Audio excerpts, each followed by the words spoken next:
Hey everybody, what is up? Welcome back to Final Trade. We're going to take our 60-day post-release look at Lost Caverns of Ixalan collector box sales data off of TCG Player.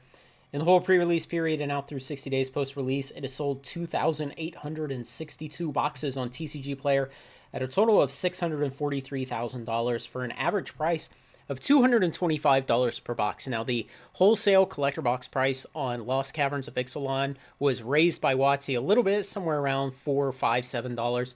So your break-even cost is somewhere closer to about $230 for the small card store with very little pricing power on this product. But $225 is not bad in that regard. And we can see out there on the 7-day moving average, at 60 days, it was at about $232 for the box. Now, you can go out today and you can find these on eBay for $257.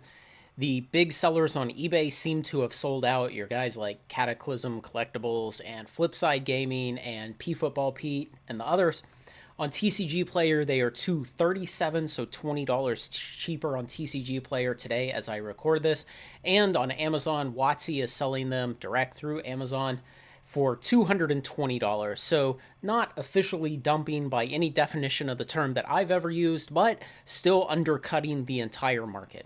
Now, if we want something to compare this against, we're going to put up the previous 4 standard expansion collector boxes: Wilds of Eldraine, March of Machine, Phyrexia, and Brothers War. And now what we see is the blue line of Lost Caverns of Ixalan. It ranked 4th out of the last 5 in cumulative spin. Again, 4th out of the last 5 in total boxes sold, but you can see the price here on the 7-day moving average is number 1 out at 60 days. And I think what that means, it means one of two things. It means print runs were actually reduced, and so there are fewer boxes being competed for by all the buyers. And so even with lower sales, it's able to command a higher price, or the distribution is being controlled a little more tightly, and the boxes are being currently held back from the market, either in distribution or at WotC's warehouse in Austin or somewhere else. And so from our perspective here, we could not tell the difference. Hopefully it means print runs have finally begun to be cut.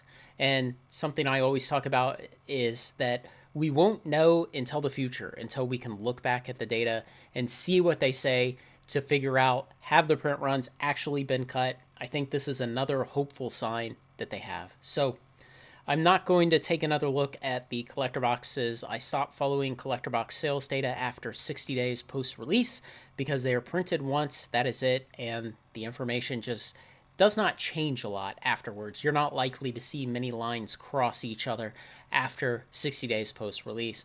Now, the set boxes and eventually play boxes I look at through 150 days post-release. So hit subscribe to catch that information, all of these data, so that we actually have them here on YouTube for the future. Let me know what you think, guys.